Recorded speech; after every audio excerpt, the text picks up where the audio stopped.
Kemudian bisa rawat inap pada kasus berat dan juga komplikasi seperti abses ovarium.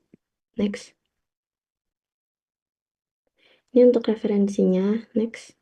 Selanjutnya kita masuk ke penyakit infeksi pada tuba Fallopi. Jadi ini salpingitis ya. Jadi salpingitis itu merupakan peradangan yang terjadi pada tuba Fallopi. Terjadinya itu karena paling sering itu karena infeksi menular seksual. Untuk etiologinya dari Neisseria gonorrhoeae, Chlamydia trachomatis, dan juga bakteri lain bisa seperti Mycoplasma, Staphylococcus, atau Streptococcus. Untuk faktor predisposisinya, hubungan seksual tanpa menggunakan kontrasepsi atau memiliki kondom atau memiliki pasangan seksual. Kemudian bisa juga karena IUD yang tidak steril sama seperti yang tadi, ovaritis. Next. Untuk patofisiologinya, jadi infeksi bakteri seperti Neisseria gonorrhoeae atau Chlamydia trachomatis, kemudian menyebabkan ascending infection dari vagina, kemudian ke cervix, kemudian ke uterus, kemudian bisa ke tuba Fallopi, sehingga pada tuba Fallopi ini terjadi perubahan epitel kolumner. Kemudian terjadi reaksi inflamasi dan akhirnya bisa menyebabkan edema lokal dan dapat terjadi pula nekrosis mukosa. Ini sama yang di bawahnya, tapi ini yang di gonorrhea itu menempel pada mukosa tuba, kemudian bisa mengeluarkan toksin sehingga terjadi kerusakan mukosa dan peradangan lebih lanjut. Untuk Chlamydia trachomatis juga sama ya, masuk ke dalam sel epitel, kemudian nanti akan bereplikasi di dalam sel, sehingga saat bereplikasi itu nantinya itu dinding selnya itu akan pecah, kemudian bisa terjadi luka permanen pada tuba Fallopi. Next. Untuk manifestasi klinisnya, yaitu demam ya, lebih dari 38 derajat Celcius, kemudian sering buang air kecil, mual, muntah, nyeri panggul, dan juga nyeri punggung bawah, nyeri saat menstruasi, dan juga nyeri saat berhubungan seksual. Keputihannya juga tampak kuning dan berbau busuk. Next. Untuk pemeriksaan penunjangnya sendiri bisa dilakukan tes darah ya. Jadi pada laju endap darahnya itu pada 75% pasien salpingitis akut itu laju endap darahnya meningkat. Kemudian leukositnya itu meningkat pada 60% kasus. Ini yang menunjukkan infeksi aktif. Kemudian bisa dilakukan pemeriksaan sekret serviks dan juga vagina ya. Jadi gram stain untuk melihat PMN dan juga Diplococcus gram negatif bisa dilakukan nucleic acid amplification test untuk mendeteksi Neisseria gonorrhoeae dan juga Chlamydia trachomatis. Bisa dilakukan USG transvaginalnya untuk membantu mendeteksi abses tuba ovarium atau cairan bebas di panggul. Bisa dilakukan urinalisa juga untuk menyingkirkan kemungkinan ISK. Next. Untuk komplikasinya ada abses tuba ovarium, kehamilan ektopik, dan juga infertilitas. Jadi yang di sebelah kanan ini ada gambar penyakit radang pelvis ya. Ini kalau misal udah parah, jadi tuba sama ovarium di sebelah kiri uterusnya itu tertutup oleh massa radang hemoragik. Sampai tubanya itu melekat ke ovarium. Sisi lain. Next. Ini sama yang sudah dijelaskan yang tadi, tapi lebih ringkasnya. Next. Untuk tata laksananya sendiri, jadi pada pasien yang rawat jalan untuk ada regimen A ya, jadi bisa diberikan ofloxacin 400 mg per oral 2 kali sehari selama 14 hari, atau bisa diberikan levofloxacin 500 mg per oral 1 kali sehari selama 14 hari plus metronidazole 500 mg per oral 2 kali sehari selama 14 hari. Kemudian kalau regimen B-nya ini bisa diberikan ceftriaxone 250 mg intramuskular 1 kali ya, ditambah doxycycline 100 mg per oral 2 kali sehari selama 14 hari, bisa diberikan metronidazole 500 mg per oral selama 14 hari. Kemudian kalau misalkan yang parenteral regimen, kalau regimen A itu bisa diberikan cetotaxan 2 gram IV ya, 12 jam 1 kali, sekali, 2 jam sekali, kemudian atau diberikan cefoxitin 2 gram IV tiap 6 jam. Kemudian doxycycline 100 mg IV per oral 12 jam sekali. Kemudian yang regimen B-nya itu clindamycin 900 mg IV 8 jam sekali plus gentamicin loading dose 2 mg per kilogram IV per kilogram. Terus IV atau bisa diberikan secara intramuskuler, kemudian di maintenance dose-nya itu 1,5 mg per kilogram, terus selama 8 jam sekali. Next. Untuk prognosisnya sendiri, jadi salpingitis itu baik ya kalau misalkan segera ditangani, tapi kalau misalkan tidak segera ditangani dan jangka panjang akibatnya itu infertilitas karena adanya obstruksi tuba bilateral. Kemudian bisa juga kehamilan ektopik karena jaringan parut pada tuba. Next. Ini untuk daftar pustakanya.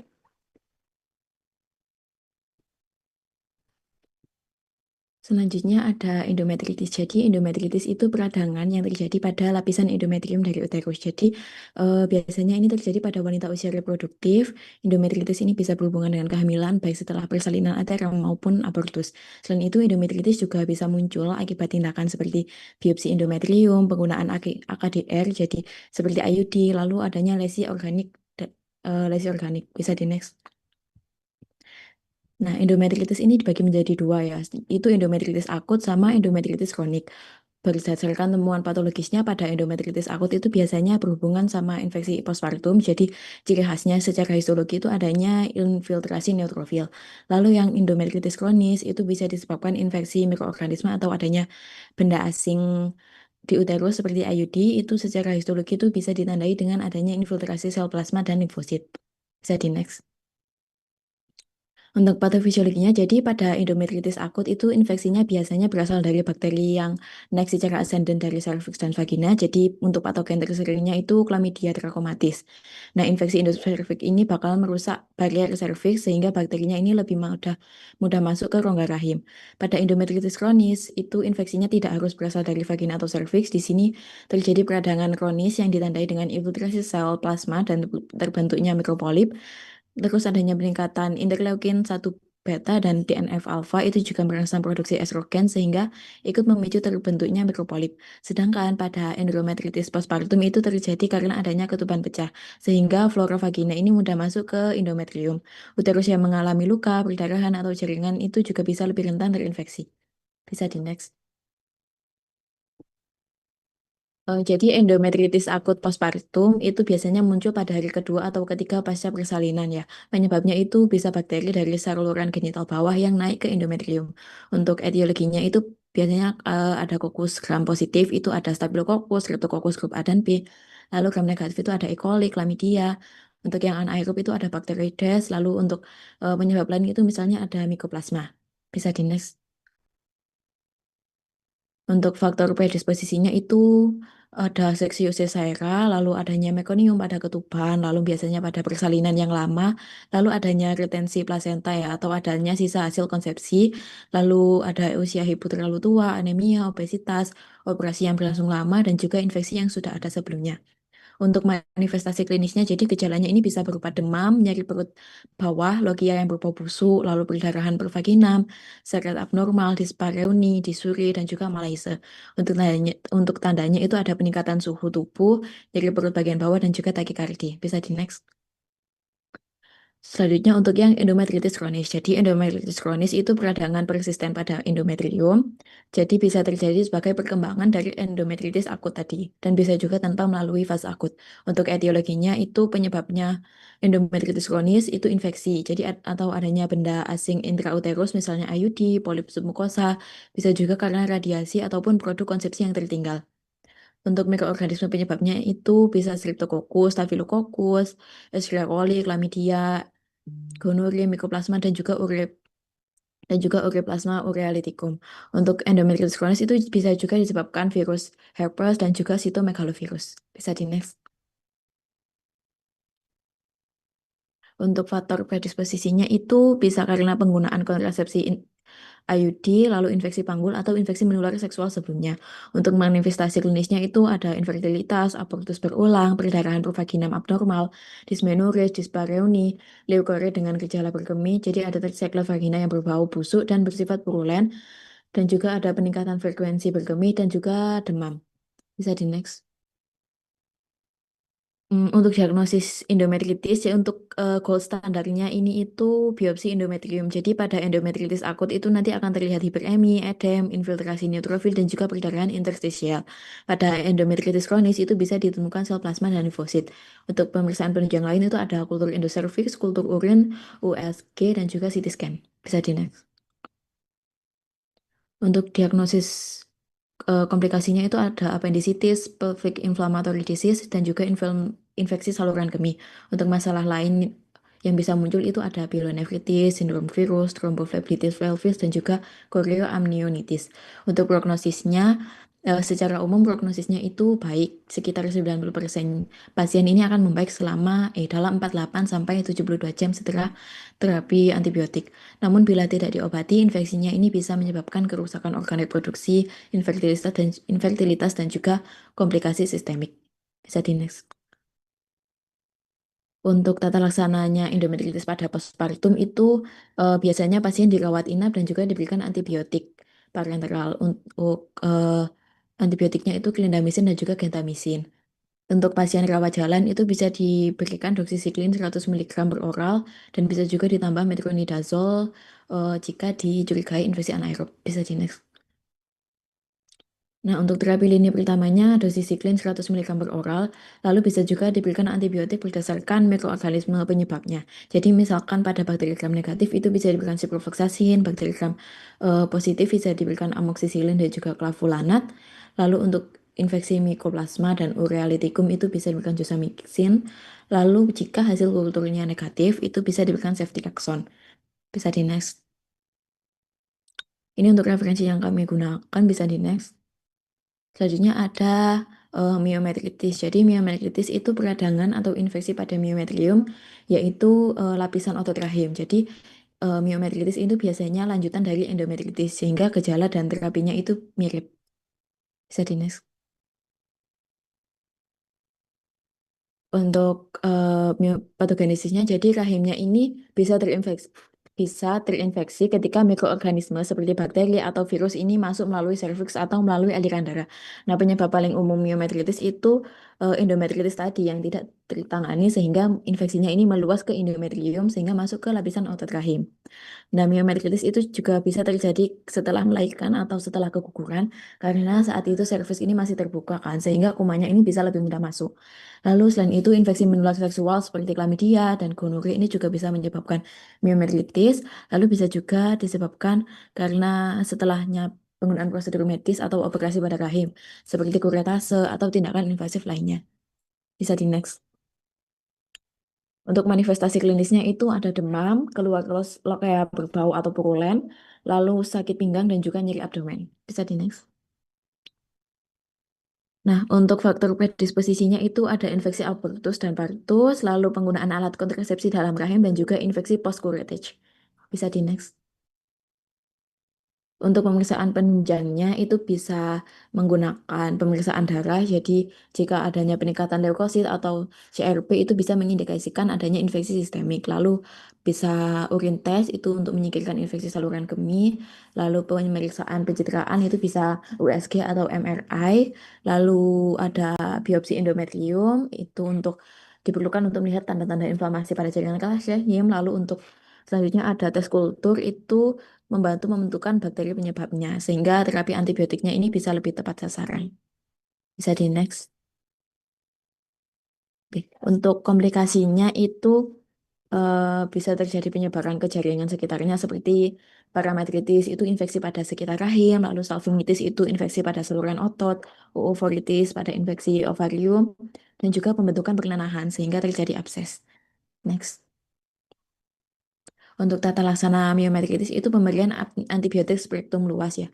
Jadi bisa menggunakan ampicillin, gentamicin, dan juga metronidazole. Bisa juga diberikan profilaksis anti tetanus, terutama bila pasiennya ini ada riwayat kuretase atau prosedur invasif. Bisa di next. Ini untuk referensi yang kami gunakan. Selanjutnya. Baik, untuk selanjutnya yaitu ada penyakit non infeksi pada tubuh. Yang pertama ada pada ovarium, yaitu ada kista ovarium. Untuk kista ovarium sendiri itu ada pembesaran ovarium yang diakibatkan oleh kista yang dapat berisi cairan, terus juga bersifat padat ataupun campuran dan dapat bersifat neoplastik dan non-neoplastik. Untuk etiologinya itu karena proses hormonal, untuk faktor predisposisinya itu ada pengobatan infertilitas, penggunaan obat tamoxifen, kehamilan, hipotiroidisme, merokok, aplikasi.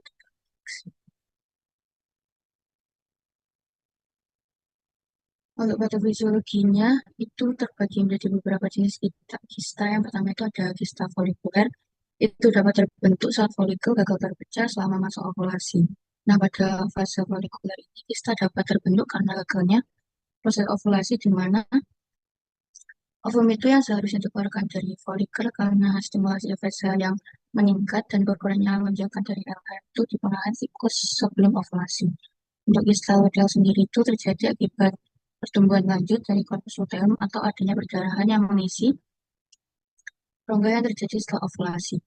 Untuk yang kista luteal ini terbagi menjadi dua jenis, yaitu ada kista sel TK, yaitu kista folikel terluteinisasi yang terbentuk akibat stimulasi berlebihan pada kadar human chorionic gonadotropin.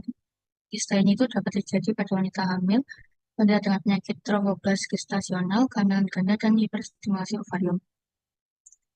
Untuk kista sel granulosa ini setelah ovulasi, jadi dinding sel granulosa itu mengalami luteinisasi pada tahap terbentuknya vaskulasi paru. Darah itu terbentuk di tengah rongga membentuk korpus hemorragicus.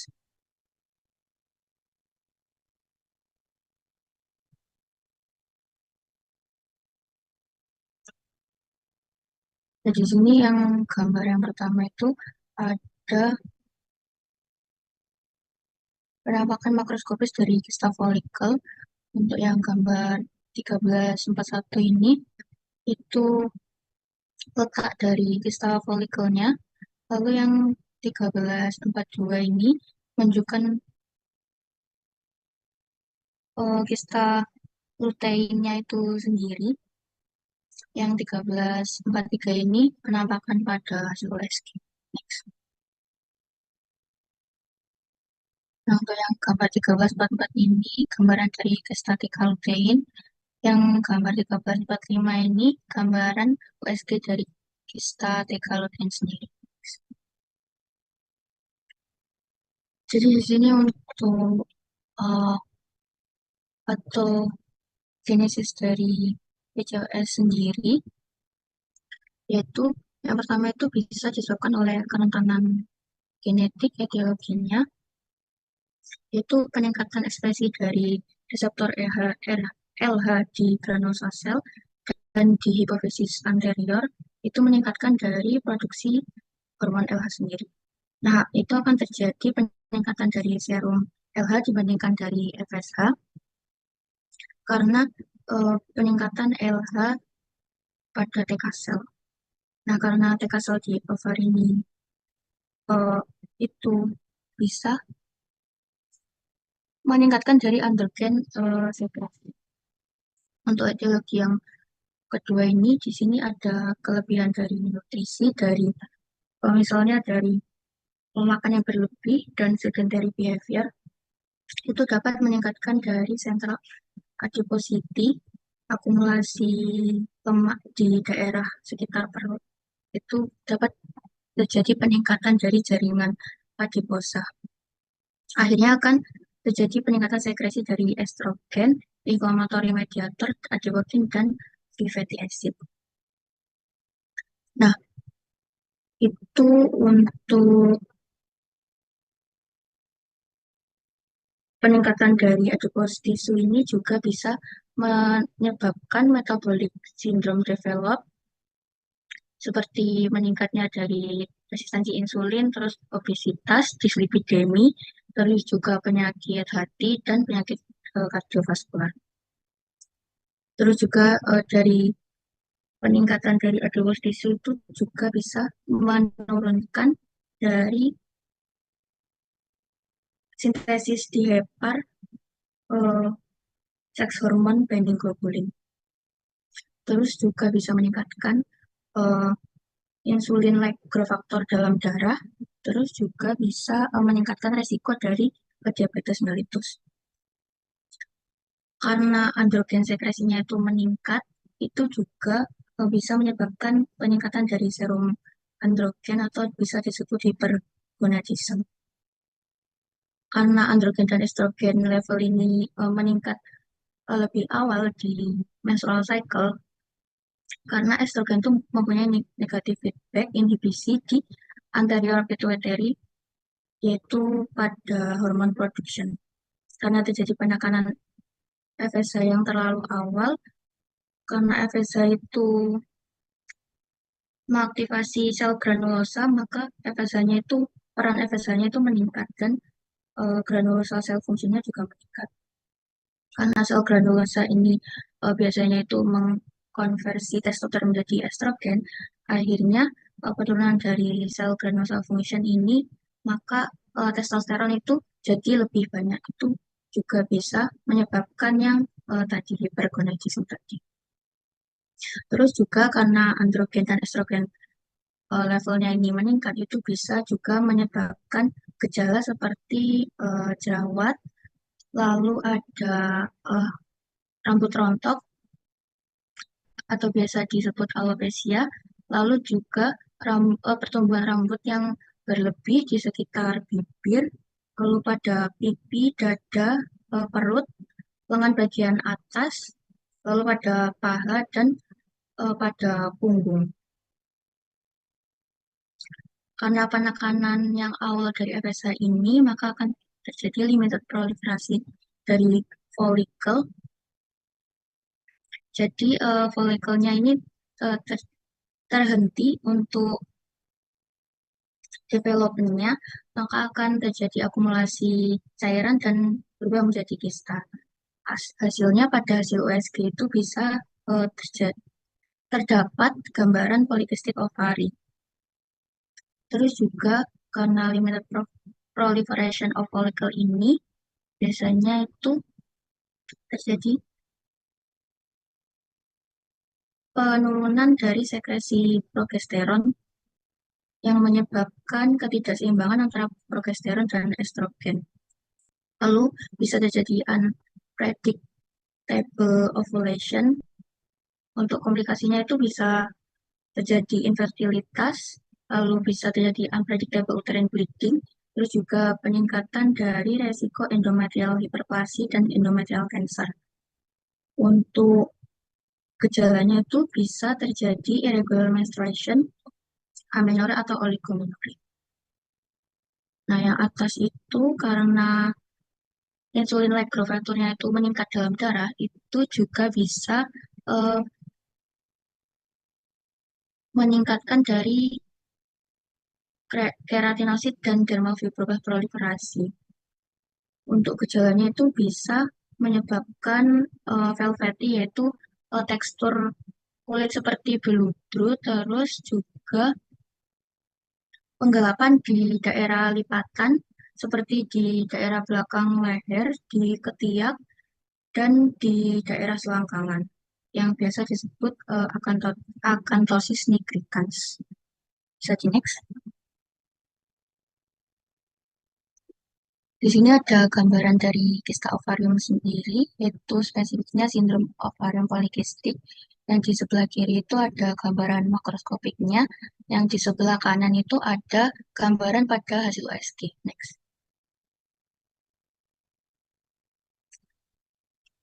Di sini ada kista ovarium.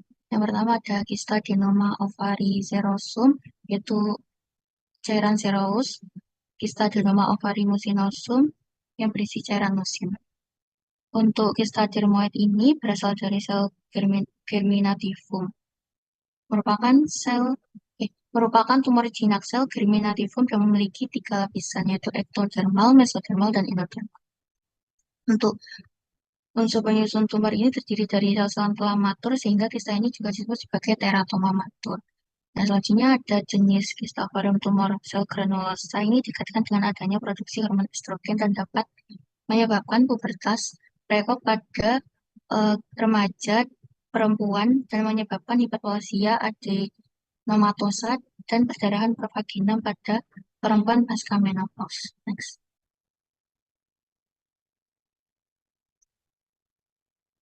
Di sini untuk gambaran makroskopisnya, yang pertama itu ada ovarian matur teratoma, terus ada matur teratoma, lalu yang bawah itu ada tumor sel granulosa. Yang sebelah kanan itu ada gambaran mikroskopik dari tumor sel granulosa. Next.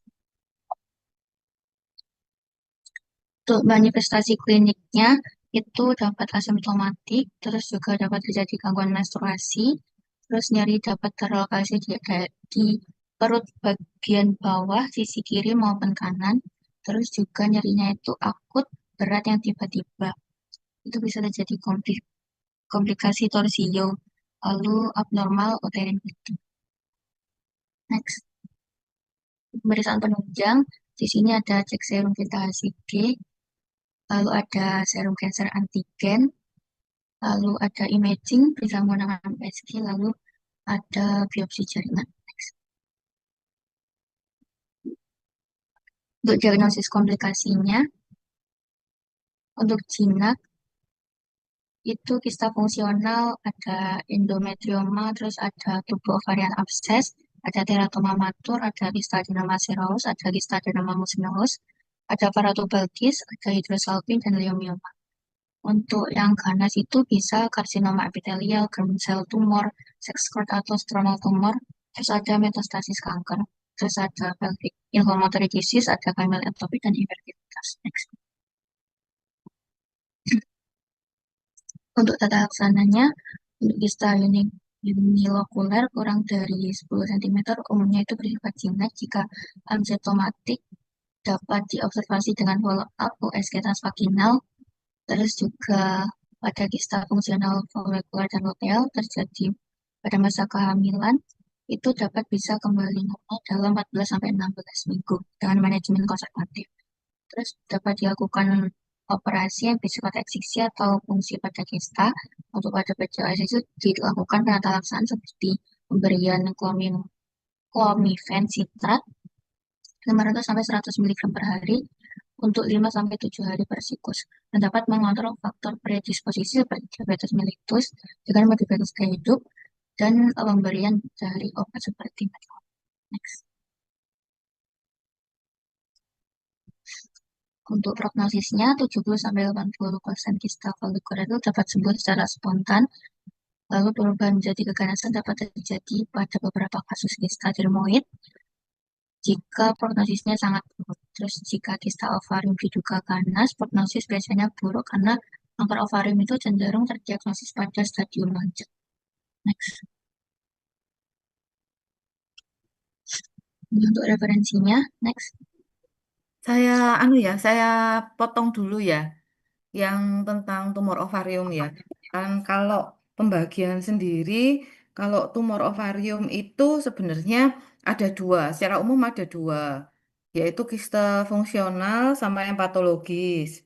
Nah, kalau kista fungsional itu memang yang normal mengikuti siklus menstruasi, terus bisa hilang sendiri, yang bisa hilang sendiri dalam beberapa bulan tanpa ada intervensi. Itu harus dibedakan ya. Contohnya kista folikel tadi kan disebutkan ya, kista folikel atau kista colpocephalum itu termasuk yang fisiologis. Kemudian ada patologis. Patologis ini yang harus diwaspadai. Terus saya tekankan di sini PCOS itu bukan termasuk kista ya. PCOS itu kelainan hormonal. Ya, dia masuknya ke kelainan hormonal, khusus bahasanya khusus, biasanya kaitannya sama infertilitas ya. Itu. Terus kemudian kalau kista yang patologis itu paling sering eh, dia memang ada pertumbuhan sel abnormal dan tidak ada hubungannya dengan siklus menstruasi. Nah, kista patologis itu bisa jinak, bisa ganas. Paling sering kista ini sudah ada bibitnya sejak lahir ibaratnya gitu ya, seperti kista dermoid, kayak Jamsor tumor, seskot dan sebagainya itu dia sudah ada sejak awal bibitnya itu sudah ada. Kemudian selain kista dermoid itu ada kista endometriosis, itu endometrioma ya.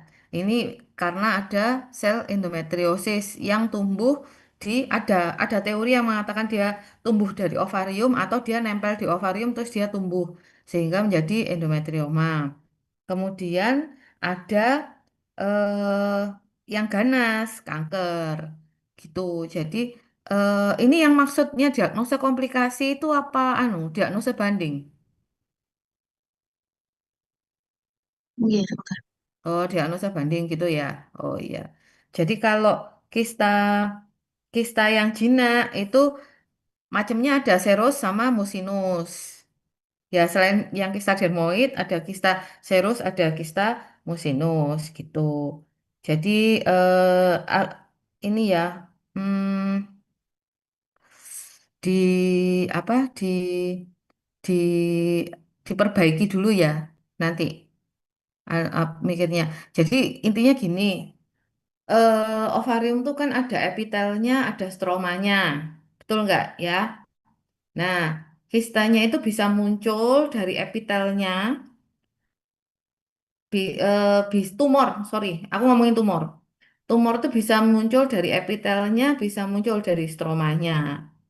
Nah, yang muncul dari epitel, contohnya yang adenoma, musin, baik musin maupun serus.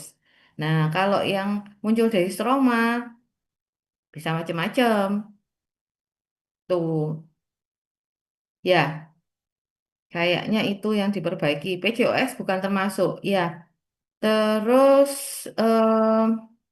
yang tadi yang infeksi tuba, pada prinsipnya adalah ascending infection, mulai dari vagina, cervix, uterus, eh, tuba sampai ovarium itu bisa menyebabkan infeksi, terutama penyakit menular seksual. Paling sering ya Neisseria gonorrhea sama chlamydia. Namun ada satu lagi infeksi kronis yang mungkin kalian boleh pelajari karena kasusnya banyak. Maksudnya kasus infeksi bakteri ini banyak, tapi yang memang terkena di organ reproduksi masih belum banyak, tapi bisa saja terjadi, yaitu TBC. Ini tadi kan belum ada pembahasan infeksi TBC. Coba kalian cari TBC pada organ reproduksi. Karena itu juga menyebabkan infertilitas, termasuk menyebabkan endometritis kronis, bahkan sinekia. Sinekia itu nempelnya endometrium bagian dalam, jadi nempel gini. Nah, itu biasanya gejalanya dia nggak mens lama. Itu terus bisa juga ke ovarium. Bisa, dia menyebabkan apa TBC di ovarium. Walaupun kasusnya jarang dan biasanya itu memang terjadi orang-orang tertentu yang daya tahan tubuhnya sangat lemah, tapi itu masih bisa terjadi. Itu itu itu sih. Terus pertimbangan, oh ya, untuk doxycycline itu masih kontroversi ya diberikan pada kalau ibu itu lagi menyusui, nah itu masih kontroversi diberikan untung ruginya karena ada penelitian yang menyatakan bahwa pemberian dosis siklin itu bisa menyebabkan masalah di gigi dan tulangnya bayi, gitu kan. Nah, tapi ada juga yang masih ngasih dosis siklin. Itu apalagi ya, oh ya, kalau masalah saluran telur, tuba falopi infeksinya itu biasanya kalau ada infeksi di sana itu sering-seringnya irreversible. Jadi kalau sudah terjadi kerusakan di mukosanya, epitel mukosa dari tuba, silianya rusak terutama oleh chlamydia, itu biasanya irreversible alias tidak bisa balik. Nah, komplikasi yang paling sering terjadi hidrosalping. Jadi kalau kalian sering dengar pasien infertil, kemudian terjadi hidrosalping dari hasil HSG-nya, saluran telurnya membesar, kemudian tidak buntu atau non paten. Nah, itu biasanya paling sering chlamydia atau Neisseria gonorrhoeae. Jadi makanya memang harus masalah apa penyakit menular seksual itu edukasinya harus cukup baik mulai dari remaja karena komplikasi ke depannya itu besar. Selain komplikasi karena infeksi, abses atau radang di awal, nah infeksi itu menyebabkan infertilitas sering. Ya, terus kalau masalah tumor itu eh, ovarium tumor di ovarium itu yang ganas itu biasanya disebut silent killer karena memang tanpa gejala tiba-tiba sudah stadiumnya sudah lanjut sudah metastase kemana-mana makanya tadi disebutkan bahwa gejalanya nggak spesifik, tiba-tiba ketemunya sudah gede. Itu ya tentang kista ovarium ya. Jadi nanti kalian ini kan ya, biasanya kalau kista yang dari germ sel tumor itu rata-rata sih biasanya ganas. Oh ya, terus kemudian khusus untuk kista dermoid, nah kista dermoid itu ada yang jinak, ada yang ganas. Yang ganas itu biasanya ditandai dengan sel-sel saraf imatur. Jadi hasil patologi anatominya itu kalau ditemukan sel-sel saraf imatur itu dia ganas. Tapi kalau dermoid selnya tidak ada sel sarafnya, itu dianggap jinak dan sudah tinggal diobservasi aja. Terus ada juga fibroma ovarii. Jadi selnya itu dari jaringan ikatnya ovarium, fibroma ovarii. Biasanya gejalanya paling sering ya pasiennya jadi mensnya jarang karena ada gangguan hormon yang meregulasi menstruasinya akibat tumornya itu, fibroma ovari. Kisahnya jarang, tapi ada. Jadi bentuknya lebih padat, ovarium, apa, tumor ovarium padat. Jenisnya tumor ovarium padat. Itu tumor ovarium kan ada yang kista, bentuk kistik ya, ada yang padat. Fibroadenoma itu yang bentuknya, fibroma ovari itu bentuknya padat. Nah, nanti kamu ini aku belum baca ada Max syndrome. Nah, kamu nanti cari ya Max syndrome. Max syndrome itu sindroma MEIG sindrom. Ya, itu sindroma yang ditandai dengan adanya tumor padat di ovarium dengan ada tiga trias istilahnya Max syndrome itu. Ada efusi pleura, asites dengan tumor padat di ovari. Nah, Max syndrome ini sebenarnya tumornya nggak ganas, tapi dia memproduksi cairan-cairan di tempat-tempat itu yang menyebabkan gejalanya ya seolah-olah dia ganas. Cuman Max syndrome biasanya nggak ganas gitu. Nanti ditambahi yang kurang ya buat ini kalian apa biar biar tahu. Ya, paham ya maksud saya ya? Iya, dokter. Mixed syndrome, ya, mixed syndrome. Terus kalau kista yang jenis epitelial itu pemeriksaannya biasanya CA125.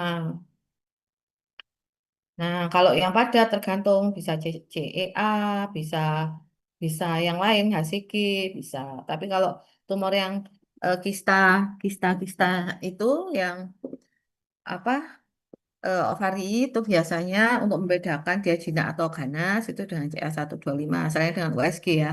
USG ketemu kista, dicurigai ganas. Jadi nanti ada kista yang jinak itu biasanya simple ya. Nggak ada bentukan apa papil atau bagian padat di dalamnya itu. Itu biasanya eh, lebih mengarah ke jinak. Nah, biasanya CA125 di bawah 35. Tapi kalau sudah ada bagian padat, ada papil, terus ada vaskularisasi di papil atau bagian padat itu. Nah, itu dicurigai itu ganas. Biasanya CA125-nya, parameternya nilainya lebih tinggi dari 35, bahkan ratusan. Itu ya. Itu koreksinya ya, PCOS nggak masuk ke kista ya. Terus ditambahi juga yang tumor padat ovarium. Ya, belum toh ya, tumor padat ovariumnya belum ada kan? Belum. Kalau aku baca PPT-nya belum ada tumor padat. Nanti kamu cari ya tumor padat yang jinak dan tumor padat yang ganas. Ya, wes dilanjutkan sekarang ovarium yang Baik, terima tumor kasih. ganas. Terima kasih atas Diana atas sarannya. Selanjutnya lanjut ya. Nah, untuk definisinya sendiri itu keganasan yang terjadi pada sel di ovarium itu dapat bermetastasis ke organ lain dan menimbulkan komplikasi pada organ. Untuk etiologinya bisa karena hormonal dan genetik. Untuk faktor predisposisinya itu karena riwayat keluarga dengan kanker ovarium, riwayat adanya tumor jinak ovarium yang berpotensi menjadi keganasan, terus karena melakukan terapi hormonal, lalu bisa karena faktor lingkungan. Biasanya terjadi pada insiden tinggi pada negara industri. Next. Untuk patofisiologinya yaitu terjadi gangguan utama pada kerusakan DNA yang tidak bisa diperbaiki. Kanker ovarium sangat terkait dengan kerusakan DNA. Jadi normalnya kerusakan itu diperbaiki jalur rekombinasi homolog. Gen-gen penting yang dalam perbaikan itu biasanya BRCA1, BRCA2, ALB2, RAD51C, RAD51D, BRIB1. Bila gen ini bermutasi, maka perbaikan DNA itu gagal, maka kerusakannya itu bisa menumpuk dan sel bisa berubah menjadi kanker. Selain dari rekombinasi homolog atau jalur mismatch repair juga dapat rusak. Gen terkaitnya bisa MHA1, MHA2, MHA6, RX2. Nah, kerusakan dari mismatch repair ini akan terjadi akumulasi mutasi, terus juga risiko tumor ini dapat meningkat. Intinya itu, kegagalan dari perbaikan DNA ini akan menjadi akar terbentuknya kanker. Next.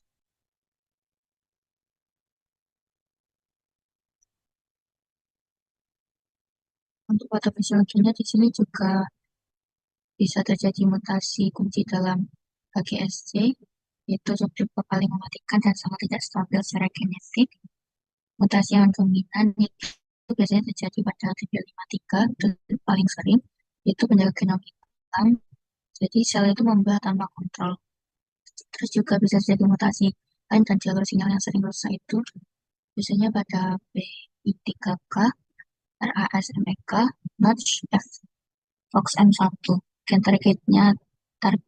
target terapi potensial pada AURKA, ERBB3, C32, MTOR, BRD4, MIC.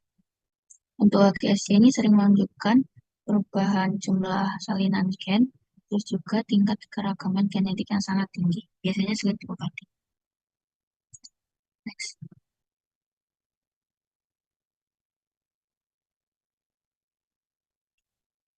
Terus untuk asal-usulnya itu biasanya berawal dari tuba fallopi. Studi terbaru itu menunjukkan sebagian besar HGSC itu berasal dari tuba fallopi distal, bukan dari ovarium. Untuk lesi prekursornya ini, STIC mengandung mutasi TP53 dini, terus juga tempat awal pengembangan HGSC.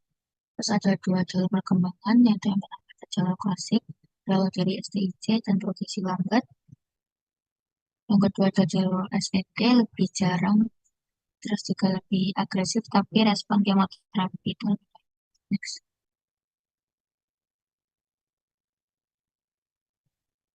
Untuk subtipe ovarian cancer lain dan mutasinya itu untuk clear cell carcinoma itu mutasi dari ARID1A, PIK3CA, PTN, terus juga sering terkait endometriosis. Terus untuk endometrioid carcinoma itu terjadi mutasi pada ARID1A, PTN, PIK3CA, terus KRAS. Untuk low grade serous carcinoma jadi mutasi pada KRAS dan BRAF. Terus stabil secara genetik tapi kurang responsif terhadap kemoterapi. Untuk yang jenis mucinous carcinoma itu jadi mutasi pada KRAS dan BRAF, TP53, C3N2A, RNF43, dan lain-lain. Untuk pada jenis small cell carcinoma hypercalcemic type ini jadi mutasi pada SMA RCA4. Next.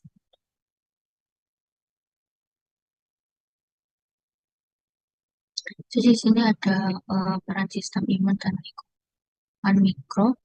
Jadi infiltrasi sel T sitotoksik atau CD8 ini biasanya prosesnya itu lebih baik.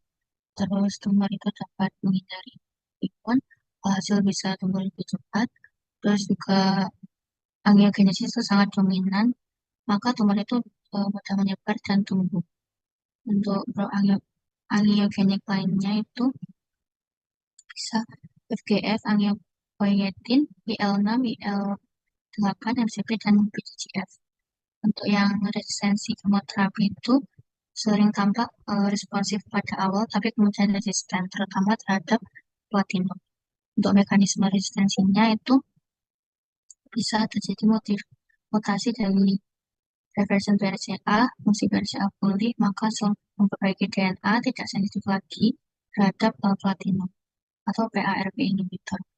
Yang kedua itu ada overekspresi MDR1, jadi obat itu dipompa keluar. Terus yang ketiga ada inaktivasi gen tumor penting seperti RB1, NF1, RAD51B, ada PTEN.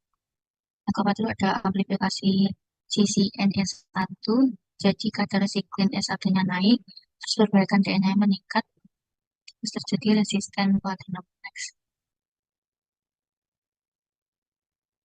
Di sini ada temuan fisik pada kanker ovarium, biasanya itu besar, immobile, dan terdapat massa pada pelvic, terus juga ada asites. Kalau ketika dibedah itu, maka akan terdapat bentukan seperti omental cake, terus juga ada perlekatan usus. Di sini ada staging dari kanker ovarium sendiri, yaitu yang pertama ada stage 1A itu, jadi hanya satu ovarium yang kena, terus juga kapsulnya itu masih utuh dan tidak ada tumor di permukaan. Terus yang stage 1B itu, kedua ovariumnya itu kena, terus juga kapsulnya itu masih utuh, tapi tidak ada tumor di permukaan. Untuk yang 1C ini, kedua ovariumnya itu juga kena, diikuti dengan kapsul ruptur, terus juga terdapat tumor di permukaan ovarium. Itu bisa malignan dan bisa terjadi asites. Selanjutnya untuk yang stage 2A itu terjadi penyebaran ke uterus, terus bisa juga falopi atau aneksa lainnya. Terus yang ke stage 2B ini terjadi penyebaran ke organ panggul seperti peritoneum pelvis, terus bisa ligamentum cord. Intinya itu masih di pelvis. Terus untuk yang stage 2C ini sama seperti 2B tapi dengan malignant cell dan asites. Untuk yang stage 3A ini itu terjadi metastase ke retroperitoneal. Bisa terjadi metastase di pelvis, yaitu bisa di daerah permukaan liver. Terus yang stage 3B ini itu metastasi peritonealnya itu kurang dari 2 cm. Yang stage 3C ini itu lebih dari 2 cm. Terus untuk yang stage 4 ini bisa terjadi metastasis jauh, bisa ke luar rongga abdomen, bisa ke limfonode di supraclavikular, lalu bisa pada paru, terus juga kalau terjadi metastasi pada paru ini bisa terjadi efusi pleura. Terus ini juga bisa terjadi metastasis di hati dan lien. Next. Sini untuk diagnosis komplikasinya, untuk kalau terjadi metastasis pada paru itu bisa terjadi efusi pleura, terus juga bisa menyebabkan asites. Pemeriksaan penunjang itu dilakukan imaging, bisa dilakukan USG transvaginal, CT scan, dan MRI. Untuk labnya bisa dilakukan serologis CA125, lalu lab untuk bisa dilakukan laparoskopi dan biopsi jaringan. Next. Untuk tata laksana awalnya, untuk stage awal itu bisa dilakukan ooforektomi, terus juga pasien dengan stage 1A sampai 1B itu tidak dilakukan kemoterapi postoperatif. Terus untuk kemoterapi adjuvannya itu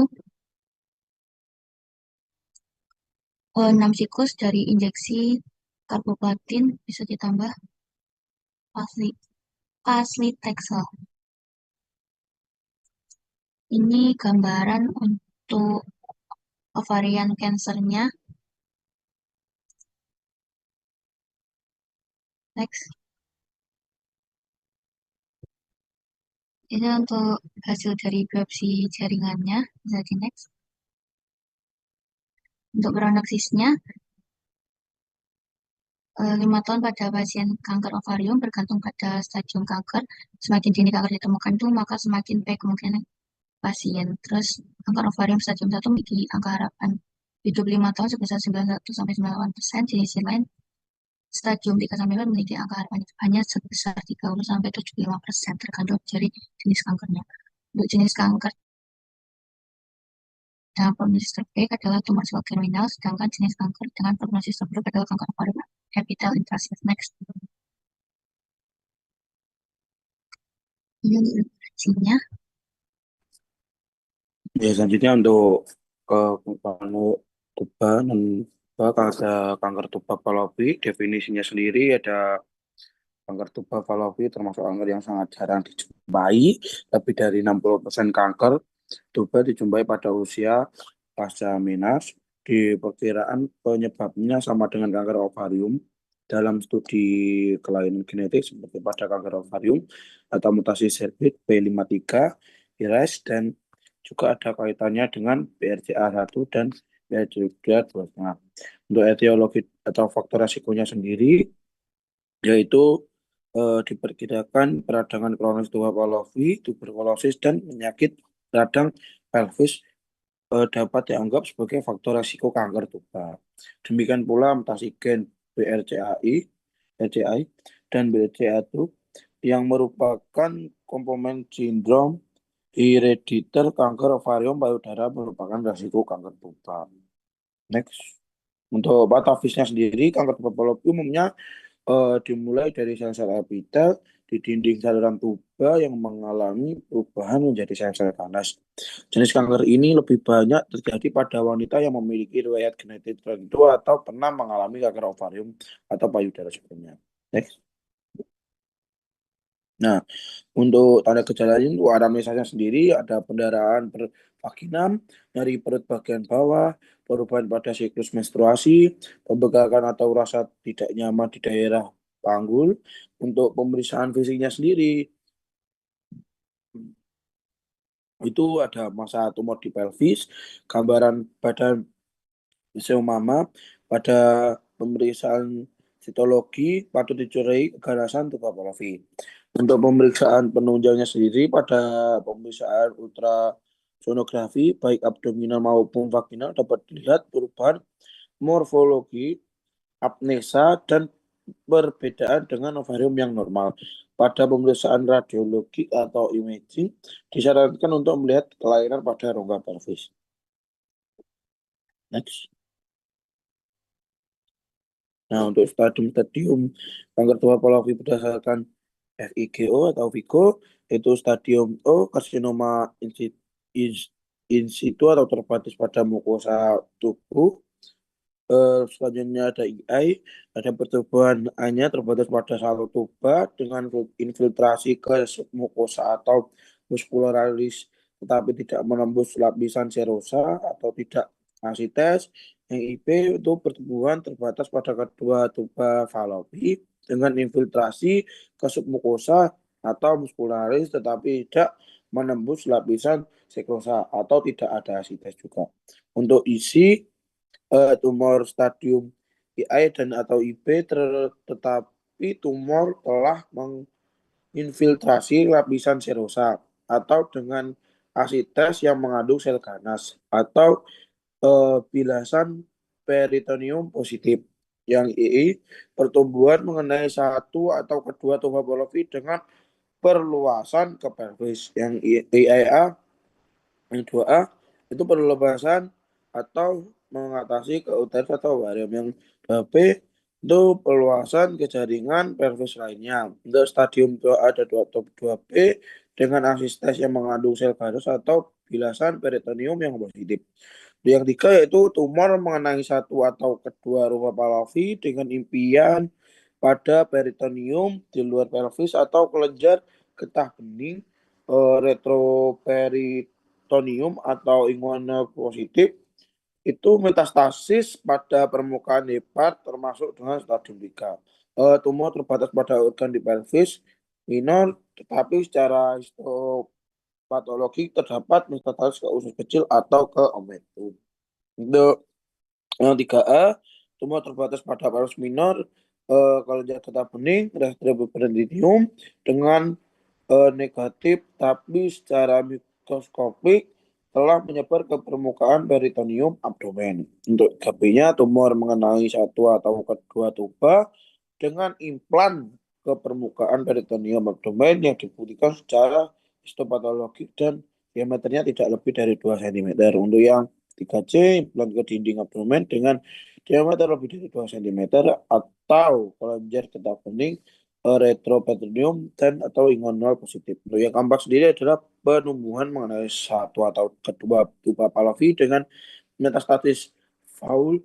Bila ada fusi pleura harus ada sel talas positif. Baru dimasukkan ke stadium 4 metastasis ke peritoneum hepar sesuai dengan stadium 4. Next. Nah, untuk penata laksana sendiri ada beberapa yaitu merasa pengobatan pada dasarnya sama dengan pada kanker ovari tadi ya seperti ada. Untuk pada terapinya membedakan dilakukan histerektomi total atau salpingo-ovarektomi bilateral serta dilakukan penatapan stadium surgikal termasuk pemeriksaan cairan asestes atau bilasan peritoneum dan pengambilan sampel kelenjar getah bening merupakan tindakan pembedahan yang optimal. Untuk jenis kemoterapi ajuan pasca bedah pada kanker tuba adalah kombinasi cisplatin dan paclitaxel seperti pada kanker ovarium. Next. Nah, untuk komplikasinya sendiri yaitu ada secara langsung itu sel tumor menyebar melalui cairan peritoneum sehingga mengakibatkan implantasi tumor ke seluruh organ dalam rongga abdomen. Untuk prognosisnya sendiri ditentukan dengan ukuran lesi tumor, jumlah kelenjar getah bening yang positif, histopatologi, stadium klinik, invasi ke saluran getah bening dan vaskuler. Untuk faktor resiko independennya itu pembesaran kelenjar getah bening, derajat tinggi, kedalaman invasi, usia lanjut, invasi ke saluran getah bening dan vaskuler, metastasis, kelipat paha dan hubungannya dengan ketebalan tumor atau invasi. Next. Untuk referensinya sendiri, next. Nah, selanjutnya ada penyakit non uterus. Untuk ada 2 itu leiomyoma dan myoma uteri. Untuk definisinya sendiri yaitu suatu tumor jinak dari lapisan myometrium uterus dengan sifat konsistensinya padat, kenyal, berbatas, jelas, mempunyai pseudokapsul, tidak nyeri. Untuk etiologinya sendiri ada hormonal, genetik, dan lingkungan. Untuk predisposisinya itu karena umur, hormon androgen, riwayat keluarga, dan kehamilan. Permisi, waktu tinggal 2 menit.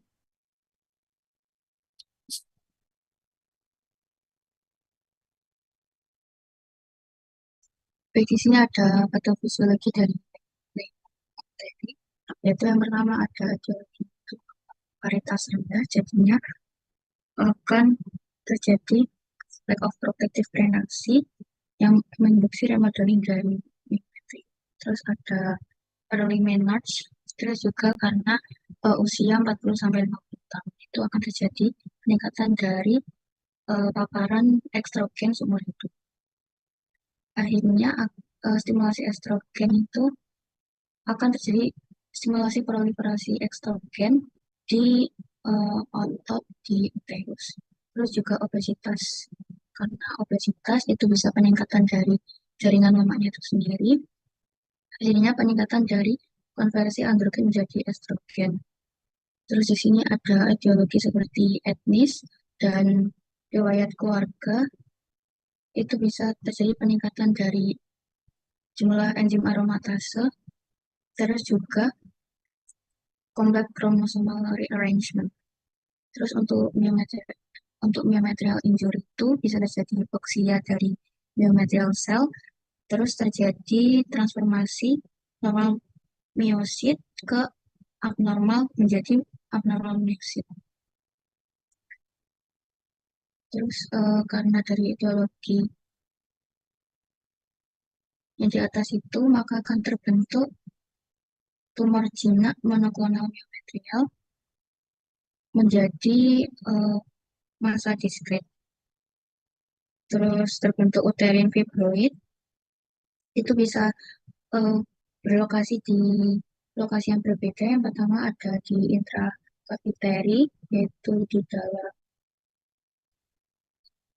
kavitas uterus, lalu di submukosal, jadi tumbuh di berdekatan di endometrium pada otot, lalu di intramural itu pada myometrium ada pedunculate, jadi dia itu seperti terbentuk tangkai. Terus yang subserosal ini dia itu tumbuh di dekat perimetrium di otot uterus. Terus untuk komplikasinya yang pertama itu ada peningkatan dari endometrial surface area, jadi terjadi peningkatan dari endometriumnya itu menebal. Terus saat menstruasi bisa menyebabkan gejala seperti menorrhagia dan dysmenorrhea. Lalu pendarahan yang berulang itu bisa terjadi iron deficiency anemia. Lalu pada pertemuan USG itu ditemukan spherical mass atau massa bulat. Lalu karena di sini ada komplikasi pembesaran dari uterus atau pelvic mass, ini bisa karena adanya fibroid, maka intraabdominal pressure itu meningkat dan memberi tekanan pada organ yang berdekatan. Bisa terjadi gejala seperti pelvic pain, terus juga kalau kompresi terhadap gaster itu bisa terjadi sensasi penuh pada perut, lalu kenyang yang lebih awal.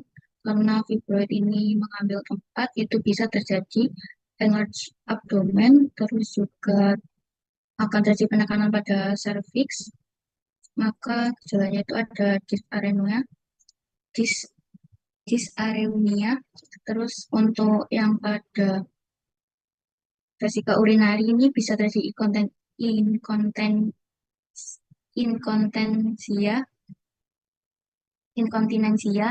Terus untuk yang penekanan pada jalurnya itu bisa terjadi sulit buang air kecil.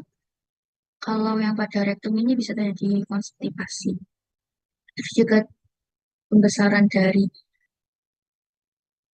pada pelvic mass ini juga bisa terjadi irregularities in uterine cavity, jadi embrio itu tidak bisa berimplantasi, maka gejalanya itu bisa terjadi infertility and or recurrent pregnancy loss.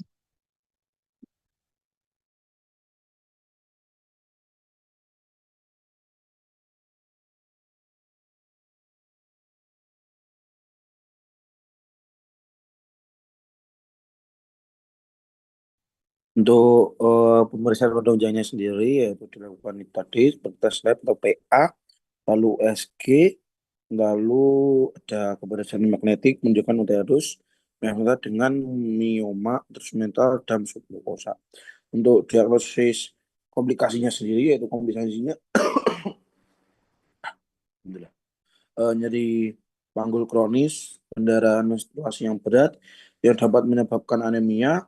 Hasil kehamilan yang buruk, kemandulan, sembelit, infeksi saluran kemih atau inkontinensia urin, lalu ada torsi fibroid bertangkai, terus ada degenerasi dengan atau tanpa infeksi. Untuk prognosisnya sendiri ada Vitam, Adbonam, ada Adsanationam, Adbonam, ada Adfunctionam, Adbonam. Next. Nah, selanjutnya ada data laksana sendiri, yaitu prinsip dasar pelaksanaan tergantung pada tiga, yaitu ada ukuran tumor, terus ada tidaknya keluhan atau komplikasi, lalu ada umur, ada paritas pasien. Untuk tumor itu biasanya di bawah grafit 12 minggu. Untuk tanpa keluhan atau komplikasi, lalu observasi dan pemeriksaan berkala tiap 3 bulan. Bila tumor membesar atau komplikasi muncul, pertimbangkan operasi. Yang kedua, dengan keluhan atau komplikasi pendarahan, itu ada koreksi anemia atau transfusi bila HB kurang dari 8 gram per darah lengkap, lalu kuretase jika HB lebih dari 8 gram, kecuali pendarahan profus.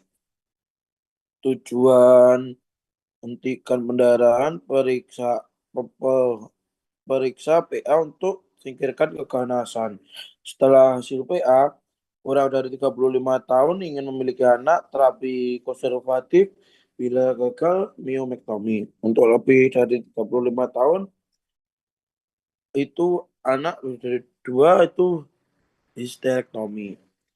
Tumor atau grafit 12 minggu dengan tanda keluhan tindakan operatif. Bila ada pendarahan, lakukan kuret dan koreksi anemia. Bila ada infeksi, beri antibiotik. Untuk tindakan operatifnya sendiri itu ada miomektomi, masih ingin punya anak atau mempertahankan uterus. Yang kedua ada miomi kecil atau berbatas tegas. Yang kedua untuk tindakan operatifnya ada histerektomi, tidak ingin punya anak lagi, pendarahan tes berat, anemia kronis, mioma besar, menekan organ sekitar, itu seperti nyeri pelvis, penekanan budi, dan sebagainya. Mioma asistomatik tetapi teraba atau dikeluhkan pasien. Next. Untuk referensinya mioma. Next. Untuk adenomyosis itu definisinya kondisi ketika endometrium atau lapisan permukaan rongga rahim tubuh di dalam dinding otot rahim atau myometrium. Untuk etiologinya, meskipun gambaran histologis adenovirus sudah jelas, penyebab pastinya belum diketahui. Beberapa teori telah diajukan untuk menjelaskan asal-usulnya.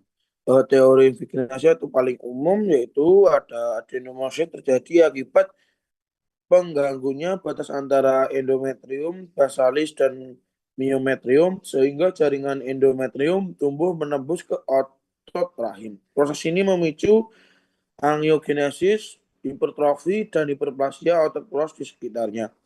Untuk fakta bahwa adenomyosis sering ditemukan setelah dilatasi atau kuretase atau operasi sesar mendukung teori ini. Yang kedua ada teori sel punca Mullerian atau embriologis. Kelainan ini bisa juga berasal dari diferensiasi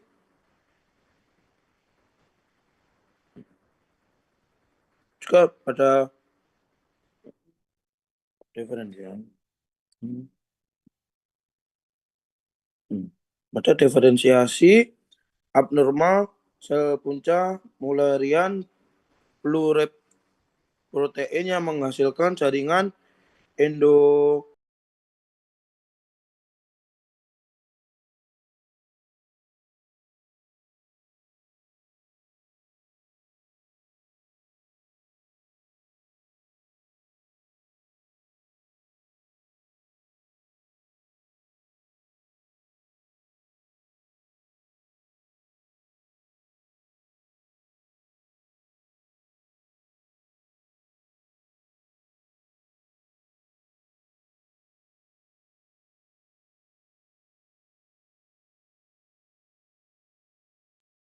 Ini suaranya hilang.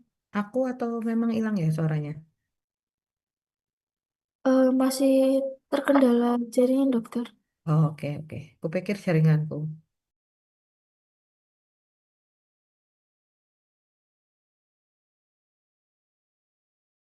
Dilanjutkan temennya aja, yang sekelompoknya. Saya ada tindakan jam 9 soalnya. Baik, dokter.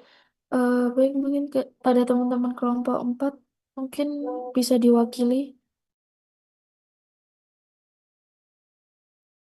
Selanjutnya, untuk faktor predisposisi adenomiosis, untuk faktor risiko adenomiosis meliputi kondisi yang menyebabkan peningkatan paparan estrogen seperti varietas meningkat, menarse dini, terus juga siklus menstruasi pendek, indeks massa tubuh yang tinggi, terus juga bisa penggunaan pil kontrasepsi oral, penggunaan tamoxifen, dan riwayat operasi rahim seperti dilase dan kuretase.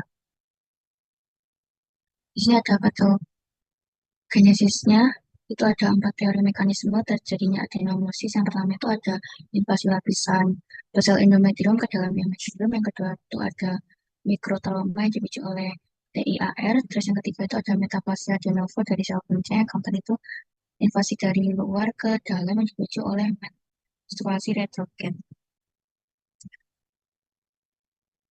Terus pada anamnesa di sini pasien mengeluh nyeri haid yang hebat, terus ada perdarahan haid yang banyak, ada kadang itu disertai nyeri panggul yang kronik atau terasa penuh di perut bagian bawah, terus pada sebagian kasus itu pasien mengeluh sulit hamil, terus riwayat kehamilan multipara atau operasi uterus dapat ditemukan. Pemeriksaan fisik yang penunjang yang pertama untuk inspeksi dan palpasi itu uterus itu sedikit membesar, terus berbentuk bulat, terasa baggy atau lunak, terus ada nyeri tekan.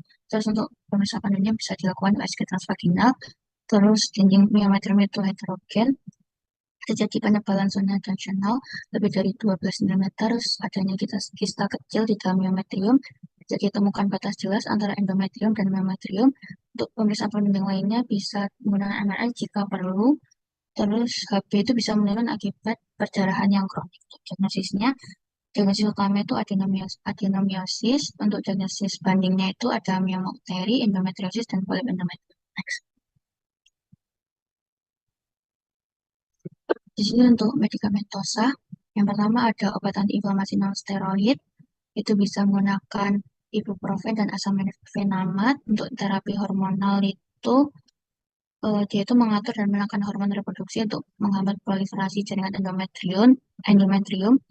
Untuk jenis terapi hormonal yang pertama ada GnRH agonis, bisa menggunakan goserelin dan triptorelin.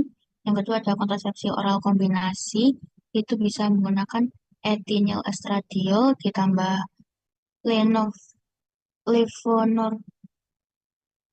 levonorgestrel. Terus yang ketiga ada danazol atau gestrinone, itu bisa menggunakan danazol. Untuk SERM dan SPRM ini bisa menggunakan ulipristal asetat. Yang kelima ada aromatase inhibitor, bisa menggunakan retrosol. Untuk terapi operatif ini, yang pertama itu ada high intensity focus ultrasound. Jadi itu menggunakan gelombang ultrasonik intensitas tinggi yang menyebabkan ablasi dan nekrosis jaringan adenomyosis tanpa merusak jaringan di sekitarnya. Yang kedua ada uterine artery embolization. Jadi kateterisasi arteri uterina itu menurunkan aliran darah ke jaringan adenomyotik. Indikasinya itu pasien tidak dapat menjalani histerektomi atau ingin mempertahankan fertilitas. Yang ketiga ada adenomiomektomi, yaitu dilakukan pengangkutan jaringan adenomyotik melalui laparoskopi atau laparotomi. Untuk resikonya ini bisa terjadi adanya jaringan parut, terus juga rekurensi penyakit dan komplikasi kehamilan. Yang keempat ada histerektomi, yaitu pengangkatan total dari uterus, merupakan terapi definitif bila pasien itu tidak ingin hamil lagi, terus juga menghilangkan gejala secara permanen. Ini untuk referensi yang kami gunakan. Baik, sekian presentasi dari kelompok 4. Saya kembalikan ke ketua. Mbak Sundi. Baik, terima kasih kepada kelompok 4. Mungkin dari Dr. Jian, apakah ada feedback Aku mau komentar untuk apa itu namanya CA Ovarium itu istilahnya surgical staging ya, penentuan stadiumnya memang dilakukan operasi. Terus nanti selain penemuan hasil operasi juga dilihat fertilitasnya. Artinya penata laksanaan untuk orang yang belum punya anak dengan sudah punya anak itu beda. Jadi kalau belum punya anak, biasanya sebelum kemo, sebelum dilakukan tindakan-tindakan lanjutan, ovariumnya kadang-kadang ada preservasi istilahnya. Jadi diamankan. Itu macam-macam caranya. Ada yang apa? eh ada tekniknya sendiri untuk itu. Tapi yang jelas yang harus kalian ingat kalau ada CA ovarium yang perlu dipikirkan adalah dia infertil atau enggak. Kalau misalnya stadium awal sih enggak apa-apa ovarektomi ya. 1A, 1B. Tapi kalau sudah 1CA atas, nah itu nanti pertimbangannya ada pertimbangan lain. Terus CA ovarium itu biasanya predileksinya malah awalnya itu dari tuba. Jadi bukan dari ovarium, dari penelitiannya lebih sering dari tuba. Bahkan salah satu cara untuk mencegah supaya terjadinya kanker ovarium, salpingektomi itu menjadi pilihan. Itu ya. Terus memang ada kaitannya dengan ovarium ini berkaitan erat dengan BRCA, termasuk yang gen yang membawa kanker payudara. Jadi mereka ada hubungan. Oh, yang kalian harus ingat. Cuman pemeriksaan genetik kan memang agak mahal ya di sini ya, masih belum belum belum familiar gitu, belum belum eh, bisa diakses oleh semua orang. Jadi kalian harus kalau menemukan ada tumor di ovarium, kalian harus anamnesa riwayat keluarga dekat yang saudara dari orang tua atau dari neneknya yang ada riwayat kanker itu harus kalian gali. Tuh. Terus kemudian yang tumor padatnya ovarium, tumor padat yang ganas ovarium belum ya. Nanti kalian baca ya.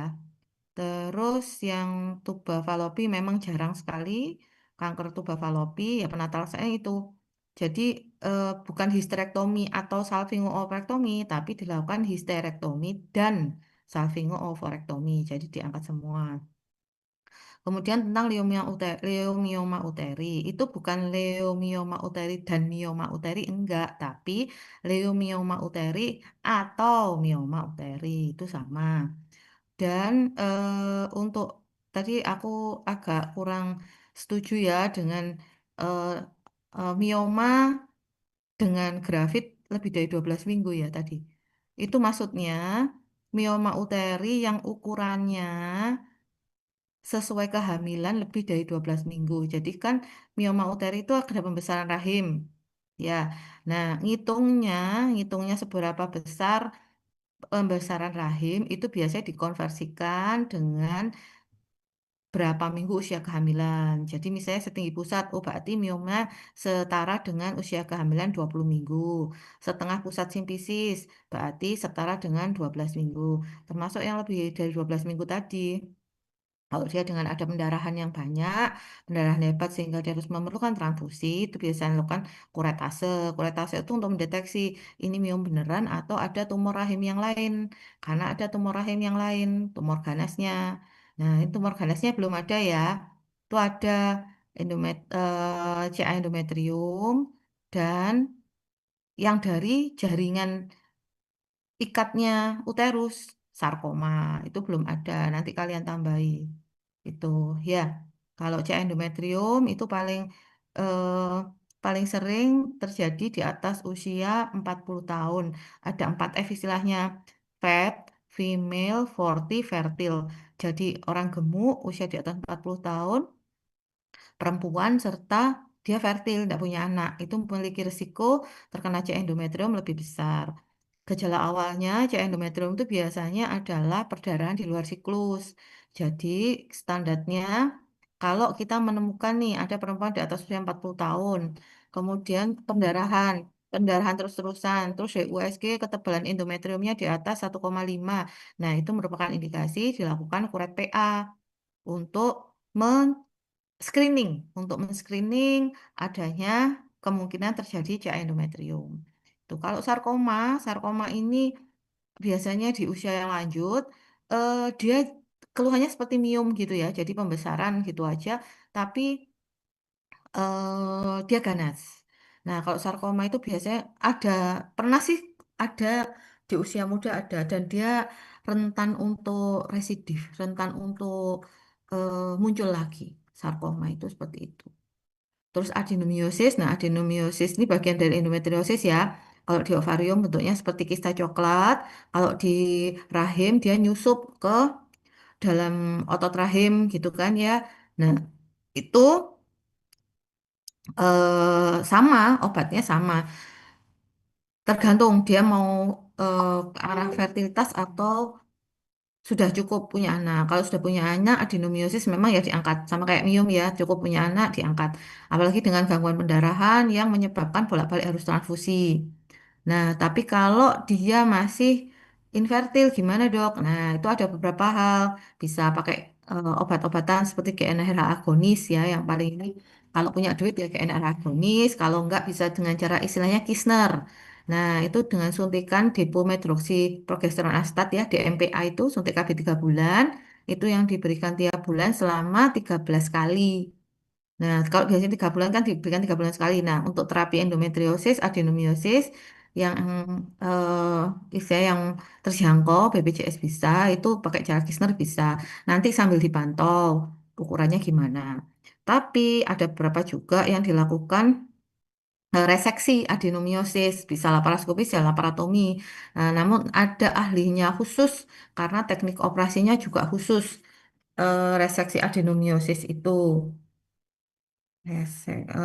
Terus dan adenomiosis atau endometriosis itu berulang. Nah, itu yang menyebabkan kadang-kadang penggunanya, penderitanya itu jadi sering putus asa. Kenapa? Ya iya ya, gimana nggak putus asa? Udah diobati, balik lagi seperti itu. Nah, sekarang ini ada teknik sendiri untuk menghancurkan jaringan endometrium itu pakai ultrasound. Nggak semua center punya, tapi ada pilihan itu. Istilahnya HIFU, High Intensity Focus Ultrasound. Itu eh, dihancurkan endometriosisnya langsung pakai ultrasound itu. Tapi ya sangat mahal. Saya lupa berapa miliar gitu loh investasi alatnya itu, dan nggak semua rumah sakit punya. Di sini yang punya HIFU itu di Surabaya. Mana ya? Aku baru anu sih apa?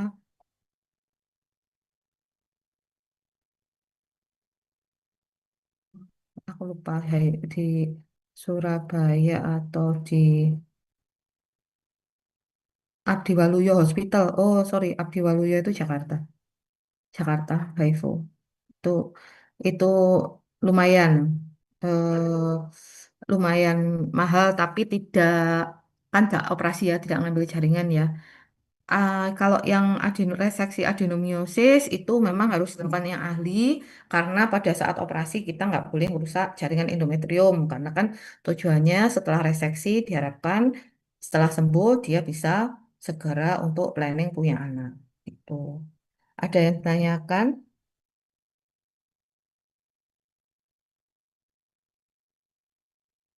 Mungkin masih belum dokter. Oke, aku ada tindakan jam 9, harusnya jam 9 sih, aku ada tindakan. Jadi nanti untuk yang presentasi berikutnya dipindah malam bisa ya, habis maghrib gitu ya. Oke, dokter. Ya, nggak apa-apa ya. Ya, aku minta maaf ya. Iya, Gitu. dok. Mm-mm, ya wis. Ya, berarti ini nanti nanti kalau ada pertanyaan dilanjutkan malam aja sekalian ya. Gitu. Oke. Dokter. Ya wis, boleh ditutup.